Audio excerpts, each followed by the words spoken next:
Good morning. आज के देखो रान्नाघरे ढुके पड़ेছি। आज के ताड़ाताড়ি করে রান্না কমপ্লিট করব।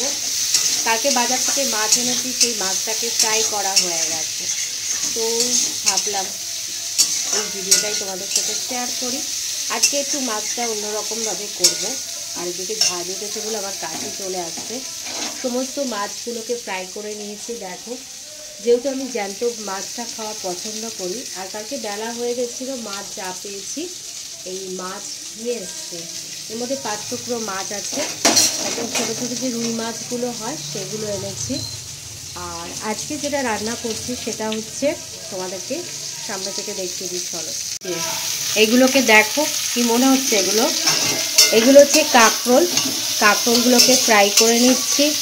কাঁকরোল দিয়েই মাছটাকে করব। আর যেহেতু এটা ভীষণ শক্ত শক্ত থাকে বলে একটুখানি কাঁকরোলটাকে ভালো করে ভেজে একটু জল দিয়ে দেবো, তাহলে তাড়াতাড়ি সেদ্ধ হয়ে যাবে। যদি ভাজতে ভাজতে সেদ্ধ হয়ে যায় ভালো, না হয় তো এইভাবে করে নেওয়ার ইচ্ছা আছে। আর এখানে পেঁয়াজটাকে আমি একদম কেটে নিয়েছি। পেঁয়াজটা মাছের মধ্যে দিতে হবে, না হলে মাছটা একদম কেমন একটা গন্ধ গন্ধ বেরোবে। মানে পেঁয়াজ ছাড়া কি মাছ হয়, আমি খেতে পারি না। আর সমস্ত কিছু এই মাছগুলোকে, এই যে মুড়ো টুড়োগুলোকে ভেজে নিয়েছি। 5 টুকরো মাছ আছে। আর এই যে আর এখানে মশলার পেস্টটাকে তৈরি করে রেখেছি। তো এটা ফ্রাই হয়ে একটুখানি কাঁকরোলটা ভাজা হয়ে গেলে তারপর সমস্ত কিছু মশলাগুলো দিয়ে দেবো।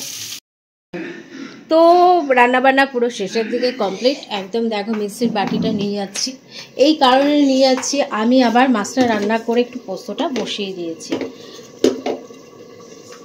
দেখাই চলো তোমাদের।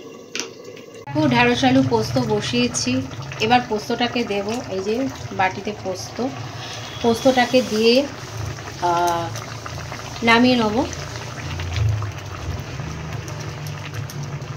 এই পোস্তটা খেতে কিন্তু বেশ ভালো লাগে, তো ভাবলাম না ছোট ছোট ঢেঁড়স আছে, সেই পোস্তটা আমি আজকে করেই নিই, তো ওই জন্য করে নিচ্ছি।